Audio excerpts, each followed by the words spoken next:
Okay. Okay, see, yesterday I gave you rules of how you write a GS answer. So if you clearly differentiate as to how an optional answer is written and a GS answer is written, uh, so you'll get a clear idea of how, because same question might be asked in GS and a similar question might pop up in Pol Science also. And I've seen at times that same topic has come in essay also. Yes. So they'll be asking you, I mean, parliamentary democracy, suppose. So parliamentary importance of parliamentary democracy in India. This is a question which has been asked in optionals. This is a question which has been asked in GS. It has also been put in essay. So what do you understand by this? Why, when they are giving same topic in different things, I mean, are they forgetting one paper from the other, or how it is? Yeah. Okay. See, the idea is simple. Uh, One is optional has a subject dynamic of its own. So you need to know things a bit more in depth. That is one demand of an optional. Second thing is, see, they are more concerned about how you present things rather than what content you know. Because whatever you know in GS or whatever you know in optionals, you are going to use it in GS and you are going to use it in essay. So you have studied so much in your optional that means that you are not putting much effort for all those common things in GS. That is what is the idea.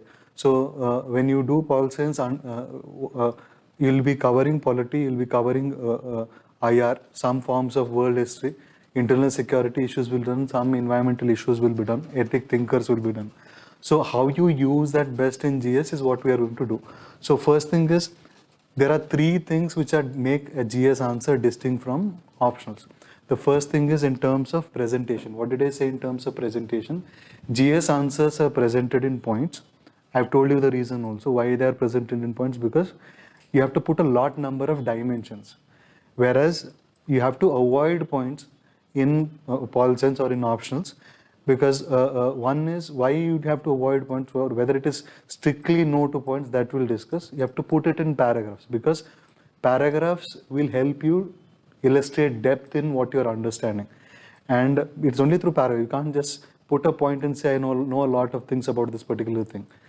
When you write a paragraph about a concept itself, then itself you will get to know that how much command you have. So that is why paragraphs are preferred, because a person who is correcting your answer is someone who is a specialist in that subject in optionals. Okay, so that is one thing. Second thing is, when you are presenting paragraphs, one paragraph should be coherently linked with the second paragraph. In GS, there is no problem of linking one point with the other, because every point is a break. So you're putting a break and putting a second point and writing. So what the coherence is more expected in your optional answers, and more so in essays also. Essays is all about coherence. Second thing is theories. In optionals, in GS, even if you know certain theories, because you have read optionals, you know certain theories, you should not be mentioning them. Because if you mention theories, thinkers in GS, you will, I mean, they'll cut your marks. I mean, they very deliberately. Okay, that simply shows, I mean, what is the character being exhibited there? That you are using something which you have read in optional in GS, and it also clearly shows that you do not understand the meaning of general studies. So when you are writing certain theories, so do avoid theories in GS, but you have to present theories plus practice linkages. So when I say theory and practice linkages, what are those we'll discuss. Third difference with respect to optional and GS is fact analysis ratio. What is fact analysis? For me, in a GS answer, I want 70% of facts and 30% of analysis. And I've seen very clearly that more number of facts, more number of marks, more marks is what is the ratio in GS. That does not mean that you're not writing facts in optionals. Optionals also need facts, but the ratio is slightly lesser. So you should not be thinking that I should write lesser facts, etc. and all. I should be knowing less in optionals. The point is the ratio, analysis fact ratio should be 50-50. Okay. Now we'll come to the presentation and how description of all these rules. Okay, if you look at the next thing, I'll be discussing these three important points in detail. Okay. The first point, which what did I say? I'll be discussing second point first. Theories and practice linkages. What did I say? In GS, you should not be talking about linking theories and practice, theory with practice. You should just be writing in a simple fashion. But in optional, you should be linking theories. Now, this is the most creative aspect of any answer you're writing in an optional. What is the problem with aspirants face? They know theories independently.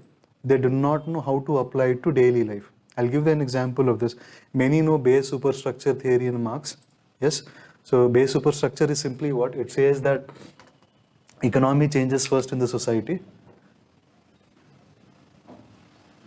and superstructure is consciousness or ideology. So whenever a change is happening in the society, first matter changes. It is only then idea changes, consciousness changes. Basic understanding is what? It says that if a revolution has to occur in the society, first economic transformation occurs, later on literature, books, etc. Everything gets changed accordingly. Now, if you have to prove this point, generally people give his statements and finish it off. Someone who is a person who has actually understood theory will give a good example like what?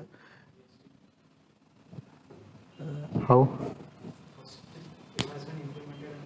No, that's a naive example. Because if you go into a theory a bit deeper, you'll get to know. No, you got the idea properly. But the point is, it's a historical development. GST is not something very historical development. It is talking about social basis. One social order is changing to the other. I'll give an example of this. When feudal society changed to capitalist society, this is the change we are talking of, not just small change like GST and all. So when feudal society changed to capitalist society, yes, during feudal times, what was the idea? There was no mass production, nothing. There were no machines and all. So what happened during that time? People had work in their hands. It is not just men, women also had work in their hands. But after industrialization, what happened? Most people lost jobs due to mass production, and upper class women particularly, they were out of jobs. When I say out of jobs, what I understood earlier, there was knitting, etc., things they were doing. But with the coming of capitalism, what happens? There is a clear segregation. There is a public life and the private life. Private life is restricted to women. Public life is restricted to men. So what happened? Earlier they used to be busy in some or the other activities. Now, when the class structure was very strong, there was a ruling class with huge lot of cash. There were domestic servants to help the upper class women. Oh, no job, nothing. What will you be doing all day? Then came a literature called Rise of Novel. Novel in English literature never existed until Industrial Revolution. People just wrote poems or plays and all till then. So Shakespeare and all write plays, they came long back. Novel comes only later. What is a novel? It's this thick, 300 pages, 400 pages novels are there. So, and if you see, women wrote most novels initially. So Pride and Prejudice, etc., you might have heard. All those are written by women. So what has happened here? Feudal system changed to capitalist system. Economy changed first, and only later ideology came up. Ideology is nothing but literature, police system, many things are there in that. Okay, so this is an example which you are giving to prove your point. Yes, so now for every such theories there are examples. In the slide, if you look at, I've given example of Maurice Duverger. Maurice Duverger is a person who gives a theory on political parties. He says that electoral system in a country determines the party system. Yes, and he also talks about multi-party system, two-party system, and he says that when he gives the framework, he says there are countries which have two-party system, there are countries which have multi-party system. Okay, and when he is discussing this, he links it with certain electoral systems.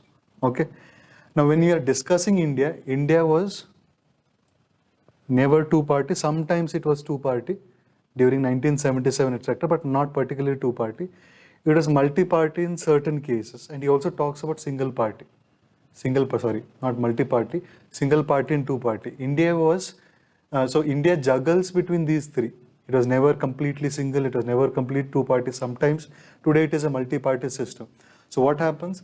when you're answering questions related to party system, many a times you bring Maurice Duverger's theory.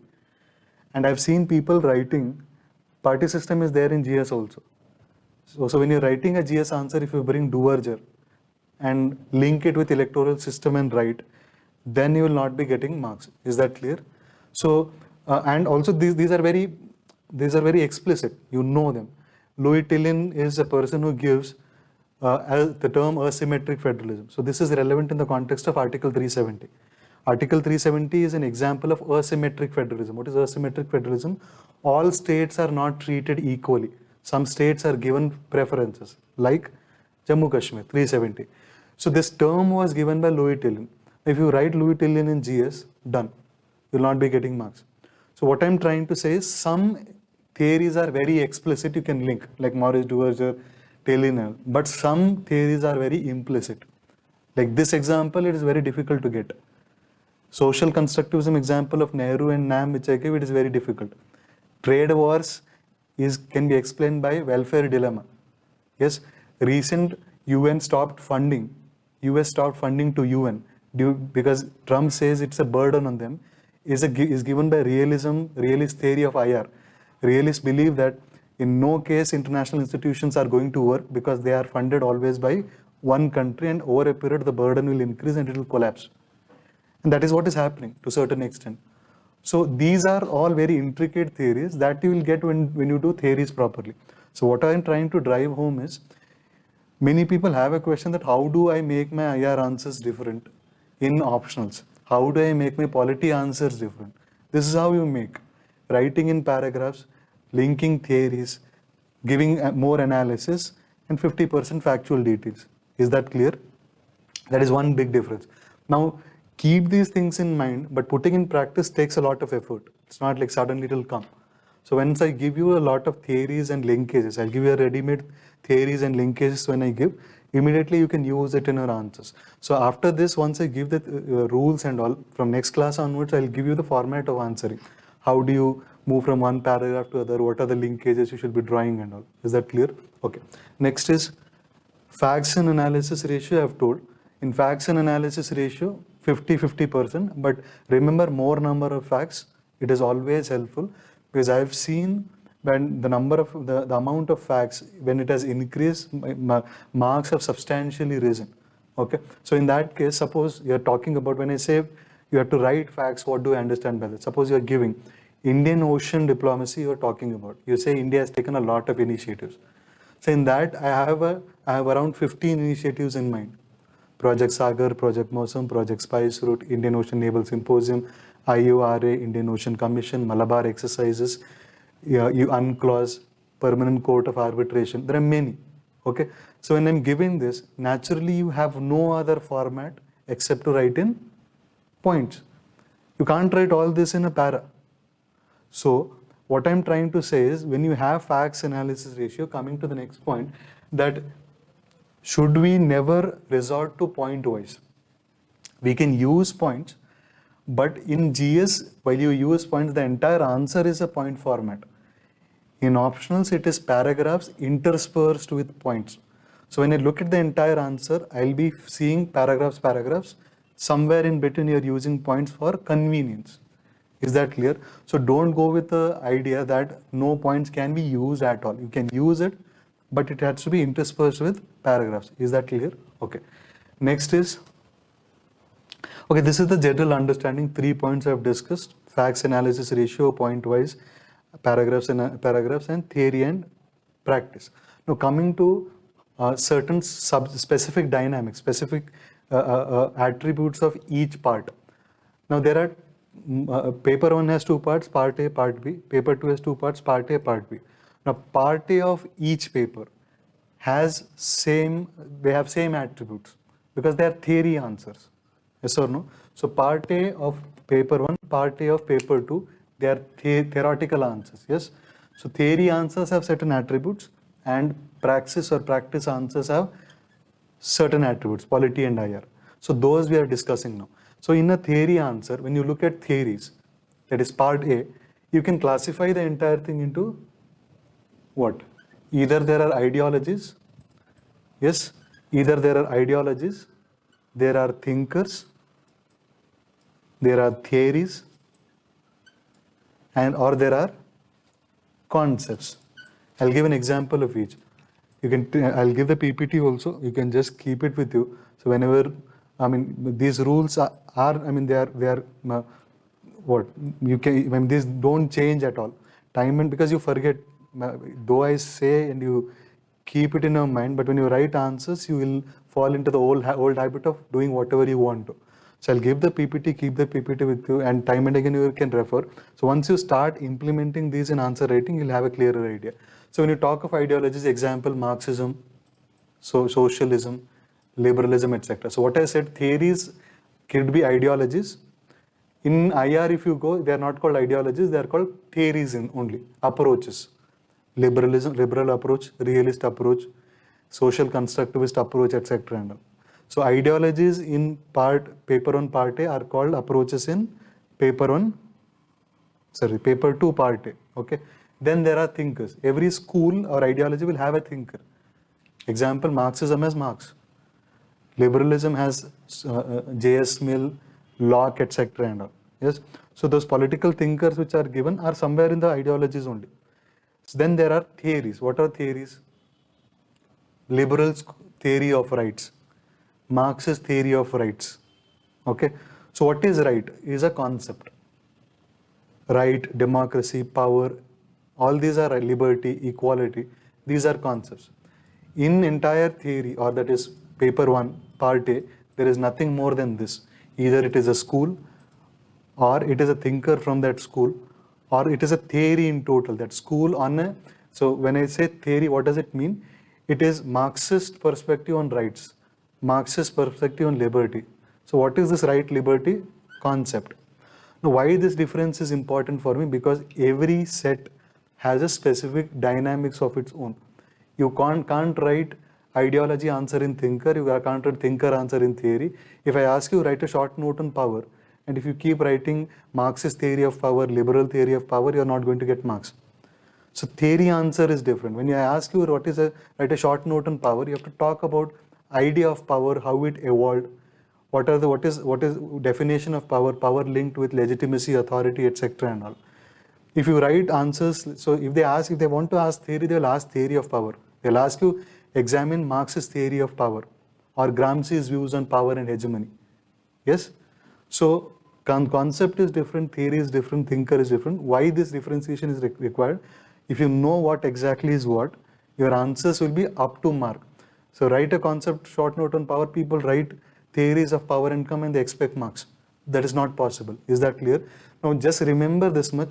When I fine tune and I go for thinkers, theories, concept and all, you'll get to know what is the difference among each. Even if you have a hazy understanding as of now, what is the difference? It is fine because we have not started theory yet. Is that fine? Okay. Next is communicate in your own way. Just enlarge that. Communicate in your own way. What means what? See, most thinkers have written a book on on the concepts they talk of. So Marx has Communist Manifesto, etc. So when you read textbooks, many times what they do is they quote from that text and then they use the language which the thinker has used. But when you're writing answers, please do not write verbatim what is there in the textbook. You have to explain the concept in your own fashion. I'll give an example of this. This is called economic determinism. Matter determining the superstructure. Economy determining the consciousness.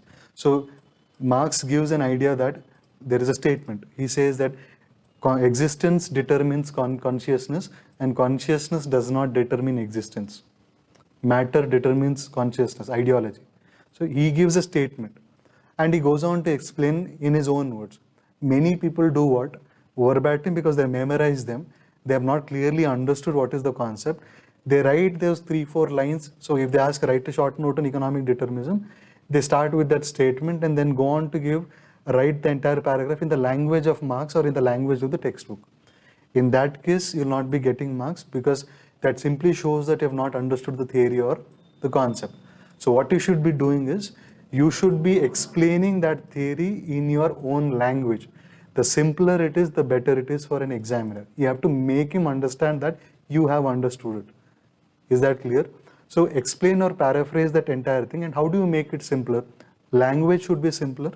Second is you should explain it with an example. The moment you give it an example, what will happen? He will know that you have understood the concept because you have applied it properly. Is that clear? So paraphrases and examples is what I'm trying to say in communicate in your own way. Okay. Now, does that mean should we not quote thinkers? Okay, I said textbook language should not be used. But does that mean you should not be using phrases? That is a wrong notion. You should be using certain key phrases of that thinker. Okay, existence, consciousness, okay, or veil of ignorance in Rawls. Okay, where he also deontological theory, or he also talks about any other thinker. You have this one. J.S. Mill talks about self-regarding actions and other regarding actions. These are key terms. So you should not be remembering lines together. You should take keywords and interlace in your answers. When I say interlace, what? So you talk about, suppose this itself, economic determinism. In economic determinism, or you talk about historical materialism, suppose he says one social order changes to the other. And at the end he says that as history progresses, there will be a time when state will wither away. Wither away is a word which Marx himself uses. So you have to put wither away in quotes. So why this is necessary, what I said, I made two statements. You should not be writing in the language of him, but at the same time, you should use his phrases to interlace the answer. Why this is important?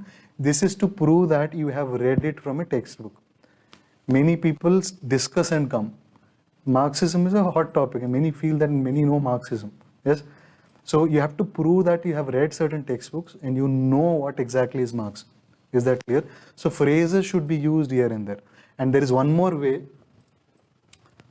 to, so I've given the reason. Why, what is the reason? Your answer is from the knowledge derived through some standard books and not learned through offhand methods. Okay. Next is one more way of proving that you have read standard books is what? In your answers, you should time again give certain book names of that particular thinker or concept, etc. Suppose they ask you a question on Hannah Arendt. Hannah Arendt gives on totalitarianism is an essay. So what you have to do is, don't say that, okay, Hannah Arendt has written an essay called On Totalitarianism. No.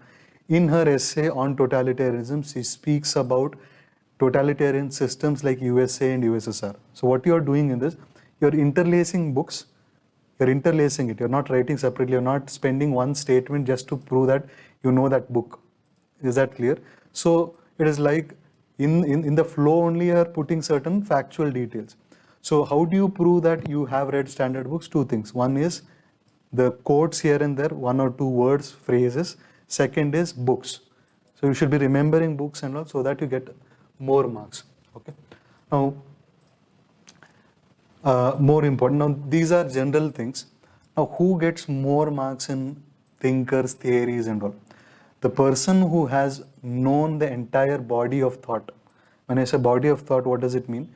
You study from Plato to Hannah Arendt till today. That is still postmodernism. Many people study them as standalone thinkers, no interlinkages. There is a sequence. When liberalism has emerged till postmodernism, there is a sequence of ideologies. So you can always connect one thinkers with the other. You can connect Gandhi, that's the most obvious one. Most people compare Gandhi with Machiavelli, means and ends theory. But there are many like that. Gramsci's hegemony concept can be linked with the idea of fox and lion given by elitists. Yes, you can link one thinker with the other. So when you know the entire body of thought, when you know it as a chain, cross comparison, compare one concept with the other and compare one thinker with the other wherever possible. Is that fine? So for example, hegemony and force of Gramsci can be compared with the idea of fox and lion given by elites. Okay. Now next is, where is your creativity? Now when you write an answer on theory or thinkers, I've told you most people will have read books. Most people know what is economic determinism, etc. But where is your input, or where do you differ your answers from? That part I call it as evaluation. Okay. Now, evaluation is important in all theory answers. That is part A answers I'm speaking about. When you say evaluation, what do you understand by that? When you evaluate a person, what do you mean by that? What is the standard of that person? What are the good things of that person, positives of that person, and negatives of that person? So suppose they ask you a concept called uh, uh, uh, given by this guy, Foucault's theory. There is a theory called genealogy. Now, Foucault's concept of genealogy, if they give, now if you everybody knows what is genealogy. Genealogy, where does it come from, and what is the importance of genealogy? Once they explain in your own fashion, I told you how should you explain? You should explain in the language of your own, giving phrases here and there with examples. You should explain. But the creative part of your answer is evaluation. Now, what is evaluation? Evaluation means many things. One is, how does this concept influence next thinkers? If at all it does. Okay. Second, the upcoming thinkers. Second is, how does this concept impact political science in general? Okay. And how is this concept relevant today? Okay. So for example, concept of philosopher king only. Okay. When the idea of philosopher king may not have, I mean, if you look at thinkers and schools, it influences negatively is what Plato is considered as the first fascist. He is said to have influenced fascism. So you can link it with other thinkers, and if you look at relevance today, what is the relevance of Plato's philosopher king theory? Education forms, or education is important for rulers or governors. What he says is, philosopher king should be educated. Yes, so that is relevant today. Now, what I'm trying to say is, evaluation is this part. And it need not be necessary that every thinker will influence every other thinker. Every thinker will have some standard in political, they will be having, but not every concept will give a status to a thinker. And every concept may not have a relevance today also. You have to make a best bargain as to what is relevant for this particular thinker, and that comes over a period of time. And once you have given evaluation, after that you have to give criticisms also. Evaluation simply means the positives and the negatives. This is the most creative part. The second creative part for me in answers is interlinkage. That you're linking one concept with the other, one thinker with the other. So this is where you make your answers different from others. Otherwise, books are there, there is material everywhere. You know, anybody who has done a decent study on political science knows this. And the most important part for me is linking theories with practice. The more number of examples you have, it will be easier to describe a particular theory. Is that clear? Okay. Now finally, coming to the final point with respect to theory or anything, answers are visual treats, because unless you make your answer presentable, it is very difficult. So when I say presentable, there are different ways of presenting. One is, the best way to add value is diagrams. Now diagrams in GS and diagrams in Pol Science are different. So there is something called concept to diagram. There is something called facts to diagram. Okay, what's a concept to diagram? Suppose you are, I have discussed base superstructure theory, right? This is a concept. Now I am discussing this in this format. This is the base. This is a superstructure. Now if you talk of Gramsci, Gramsci gives a homologous relationship. He rejects this base structure super paradigm, and he calls it substructure and superstructure. Okay, suppose Indian secularism. This is principled equidistance, state, religion. This is an equidistance which is existing. Okay, so these are representation of ideas. What is representation of facts? Suppose you have 7 points in GS. What you do? Draw a circle, 7 points. This is facts, points in diagrams, not allowed in Pol Science or not allowed in optionals. That's GS you can do. I mean, there you can play with things there. It is time management, facts you have to do. So that you have to do. In optionals, rarely you find lesser time. It's not time management. It is actually checking your capability of understanding concept, delivering it in the most paraphrased way in an easy language with diagrams and all. Now, when you talk of diagram, just an example I'm giving you. When you talk of scheme of education by Plato, I don't have time to I don't have time to list the entire stages. There's phase 1, phase 2, exams at different levels. Now in that case, I'll resort to making a flow chart and finishing it off. Now my idea is many people might question, do we actually have to give the entire scheme? Yes, we have to give, because if there is a question on, it says, suppose there is a question given, statement given, Rousseau says that the Republic is the greatest treatise on education ever written. So when you're giving this, unless you actually give the scheme of education, it's very difficult to fetch marks. Some might say that I'll just give you 1 or 2 stages, but let me take it in this fashion. There are 2 papers. One person gives me the entire scheme in a diagram. The other person does not give me. Who will I be impressed with? And the person has given diagram and has also given analysis in a proper fashion. And I'm not wasting my time in describing that entire scheme of education. I have no other way but to describe it in this fashion. Because I have to write a 3-page answer, and if I occupy an entire 1 page just to describe scheme and spend time on that, I won't be having much time. So you try to innovate certain diagrams beforehand. So maybe scheme of education, there are many things. It's not like if you start thinking, every concept can be represented diagrammatically. So this has to happen before. It cannot be like I'll sit and innovate diagrams there. So make certain diagrams ready. I'll also be helping you out. I'll have certain flowcharts, etc. Those things I'll be giving you, but that will be just an indication, not an exhaustive list. Okay. So from there you can take the cue. Okay. Then finally, okay, these are the major things with respect to theory answers I have discussed. So write it in your own language, cross comparison, give examples, and the best part is evaluation. Okay, finally coming to practice answers, that is answers related to part B, polity and IR. Whatever I have mentioned till now, that applies to practice also. Suppose you are writing a practice answer, that is IR practice or polity answers. I want you to link theories with practice. So it is just bringing practice in theory, theory in practice. So if you are asked a question of Article 370 under Indian polity, you have to bring Louis Tillin, who gives the idea of asymmetric federalism. Just that particular line differentiates your answer of 370 in GS and answer of 370 in political science. And with with specific sections, what did I say?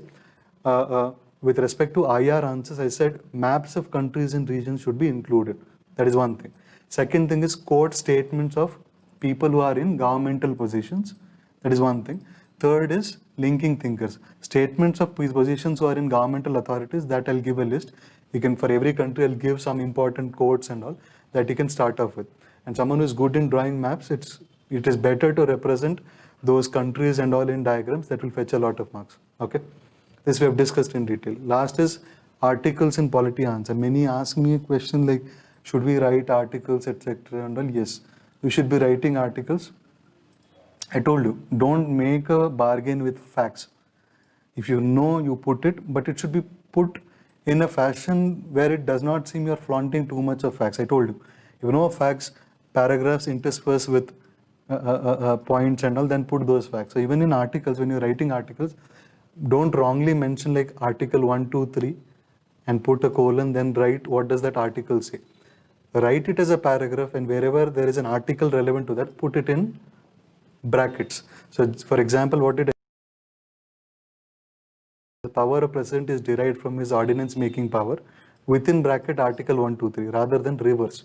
Is that clear? So articles have to be put in brackets. Other than that, the same principles apply. Theory and practice should be linked. Okay. Now finally, with respect to these sections, part B of paper 1 and paper 2 both, these are slightly dynamic portions.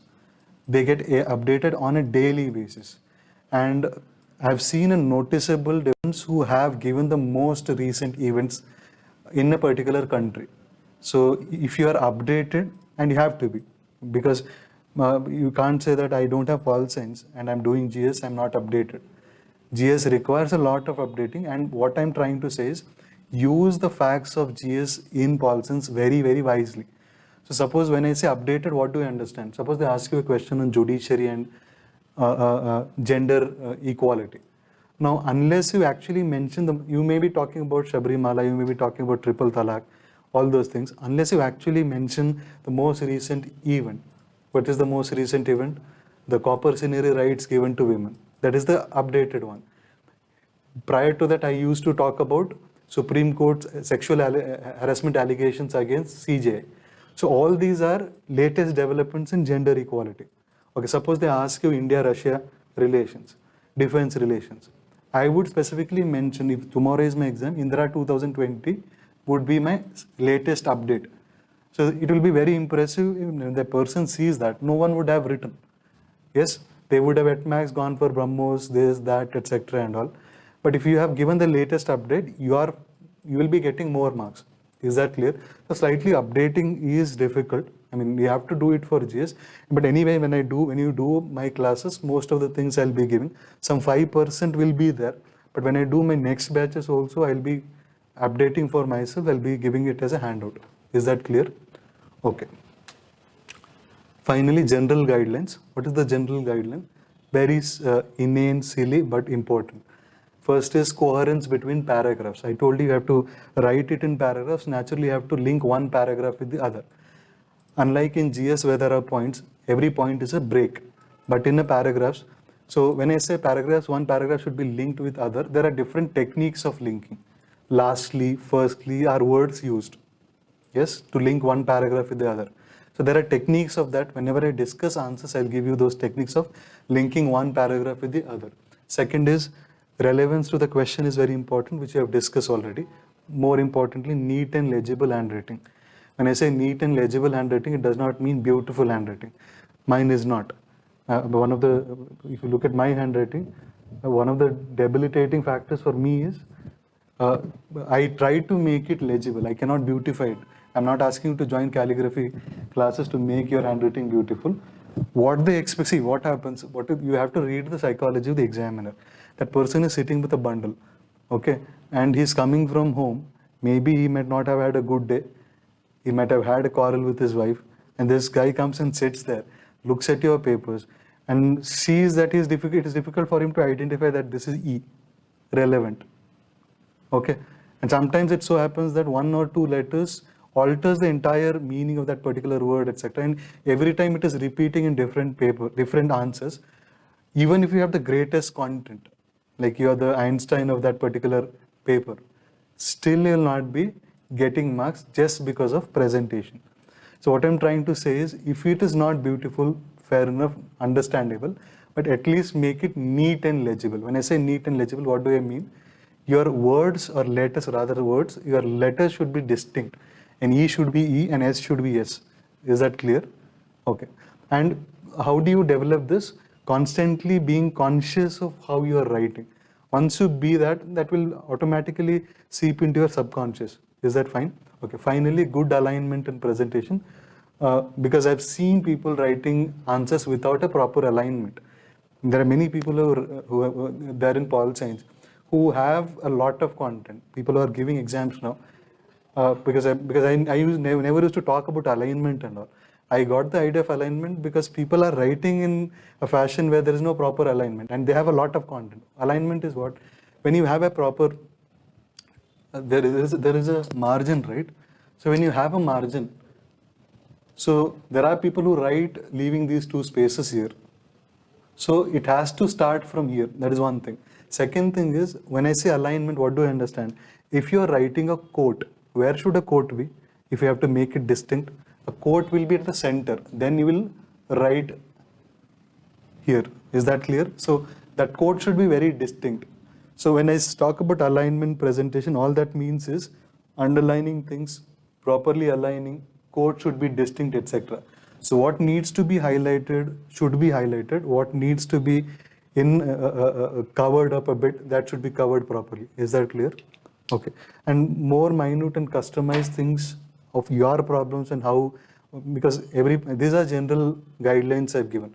So once you start writing your answers, I'll get a hang of what is your problem, whether it is memory issue, whether it is analysis issue, theory, linkages, etc. Those are customized things that we'll do once we start writing answers and correcting answers. Is that fine? Okay, that's all for this class. Thank you. Have a great day. So tomorrow we'll be discussing the apply these rules in the question which I'll be giving. There will be a separate question for pol science.